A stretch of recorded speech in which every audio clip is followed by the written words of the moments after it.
Choose not to be harmed and you won't feel harmed. Don't feel harmed and you haven't been. Marcus Aurelius. Rubin Carter, also known as Hurricane, a top contender for the middleweight title, at the height of his boxing career in the mid-1960s, was wrongly accused of a horrific crime he did not commit, triple homicide. He went on trial, and a biased, bogus verdict followed, 3 life sentences. It was a dizzying fall from the heights of success and fame.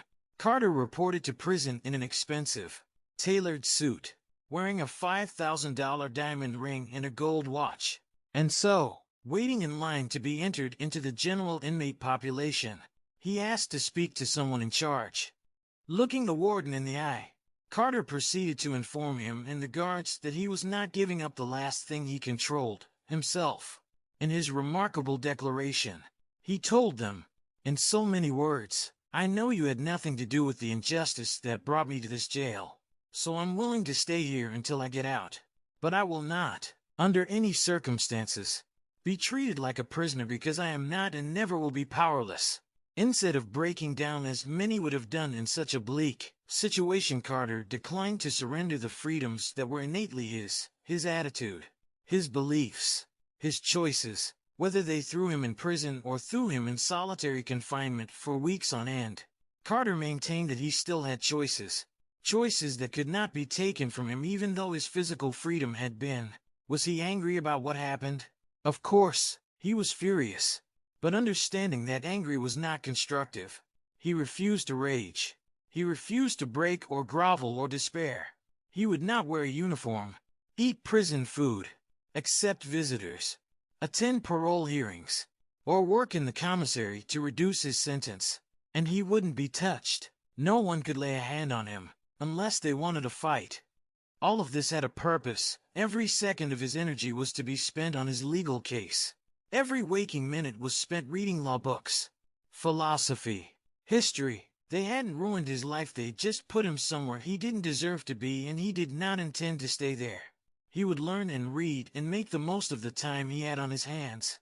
He would leave prison not only a free and innocent man, but a better and improved one. It took 19 years and 2 trials to overturn that verdict.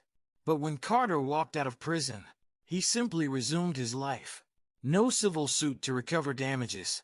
Carter did not even request an apology from the court. Beck used to him. That would imply that they'd taken something of his that Carter felt he was owed. That had never been his view. Even in the dark depths of solitary confinement, he had made his choice. This can't harm me. I might not have wanted it to happen, but I decide how it will affect me. No one else has the right. We decide what we will make of each and every situation.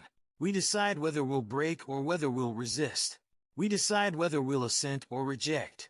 No one can force us to give up or to believe something that is untrue. Our perceptions are the thing that we're in complete control of. They can throw us in jail, label us, deprive us of our possessions, but they'll never control our thoughts, our beliefs, our reactions, which is to say, we are never completely powerless. Even in prison, deprived of nearly everything, some freedoms remain. Your mind remains your own and you have time, lots of time. Carter did not have much power, but he understood that was not the same thing as being powerless. Many great figures, from Nelson Mandela to Malcolm X, have come to understand this fundamental distinction. It's how they turned prison into the workshop where they transformed themselves and the schoolhouse where they began to transform others. If an unjust prison sentence can be not only salvaged but transformative and beneficial, then for our purposes, nothing we'll experience is likely without potential benefit. In fact, if we have our wits fully about us, we can step back and remember that situations, by themselves, cannot be good or bad.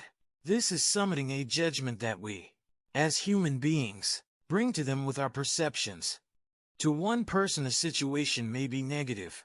To another, that same situation may be positive. Nothing either good or bad, but thinking makes it so.